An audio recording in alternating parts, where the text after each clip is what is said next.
Okay. Um, so as you know, I started meditating quite recently for the first time, and I guess I would like to document some of my experiences and talk to you about, the general gist of what's going on. Yeah, yeah, Uh, but definitely. I think part of the introduction to it is that there's this overwhelming physical nature to what I observe. Like, first it was the light stimulus and not being able to kind of focus on the breath, which Hmm. is something which um, the teachers in meditation as a Yeah, way of, I guess, zoning out the sort of torrent of ideas that come to yeah, mind. yeah. It's like anchor. I always call that like anchor. I think that's a great analogy. Yep. Yeah. Um, but I guess at the moment there's like this wave of a bunch of physical sensations which sort of I can't help but notice, not necessarily in a bad way, but Hmm. it's there. It's things like, yeah, at first it was the light and the changing of what I see from like red to green, Hmm. um, and sort of it did make me quite uncomfortable at first. Um, Yeah. so for that, I use like an eye patch thing to sort of make Yep. sure it's all dark. So that was sort of a Hmm. logical approach to dealing with that. But the next thing Hmm. was sort of hearing white noise, and Yeah. it's Can just you persistence elaborate on there. that a little bit? Oh, it's just Like kind of what like kind of white noise? this hum, I guess. Have you ever heard like just like a static hum? It's like a tinnitus, like sort of similar to that. Uh, it's not like a ringing. No, it's just like a Oh, mellow hum, and I don't know if that might be some sign of tinnitus or something. But yeah, it could be because I have that all the time, and mm, I think yeah. And then so for me, there are two types of white noise I can hear. The first is my own, that just is always there, and yep, the second is the background. Like for example, the fridge is humming, and then the noise from the cars outside, and yeah. right, So yeah. yeah, I see. So what do you do when you kind of process these physical observations?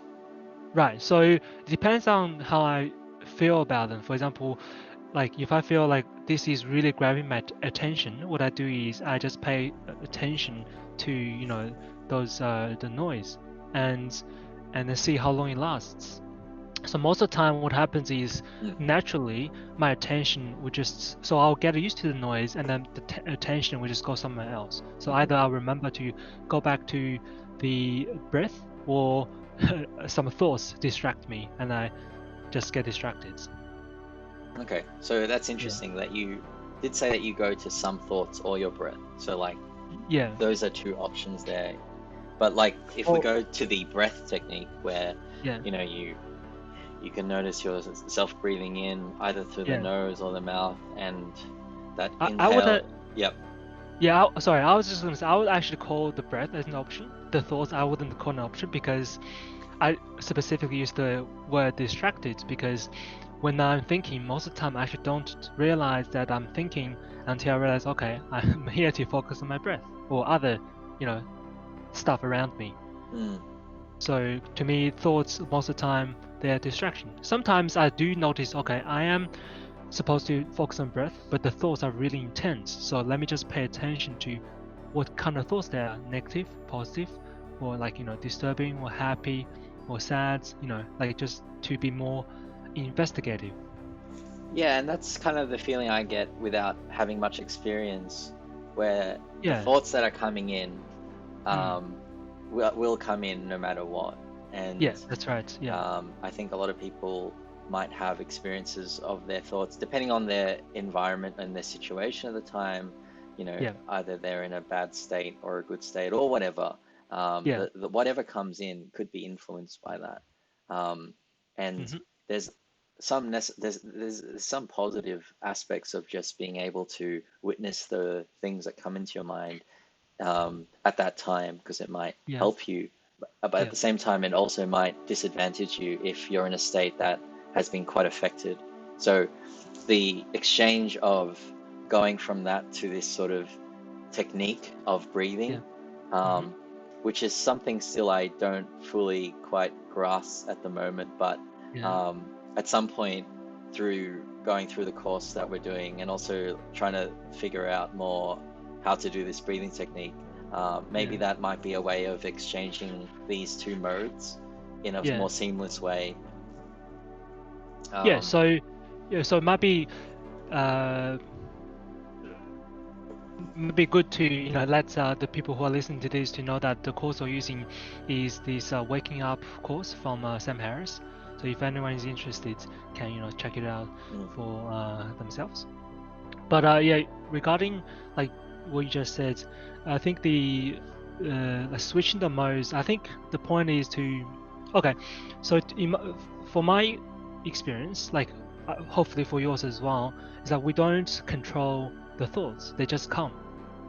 And the only thing that we have control or this sense of control is when we realize, oh, wait a second, we are supposed to focus on the breath. And that's when we have that freedom in that moment. We realize, okay, now we can actually change move our attention to our breath instead of the thoughts. So to me, every time when you notice that you need to focus on the breath, that's a success. yeah. And I Yeah, definitely experienced that. Like whenever I got to a point where I noticed myself thinking and then sort of changed modes to, I know yeah, I keep saying that, but I actually did focus on my breath. I did yeah, have that moment of escaping the the space of ideas and all and thought and all that, and yeah. just like a minimalistic sort of experience of just, the ins and outs of breathing. And that Mm, I did experience. When I say that I would like to experience that more, I guess it's to prolong that. It's to mm, prolong the experience of just that focus, because in the end, we can't really control all of the things that come to our head, but yeah, we can attempt to exercise prolonging that. that's right. And that's Yeah. interesting. Like that, in a way, it's like your own mind is forcing itself to prolong an experience of not thinking.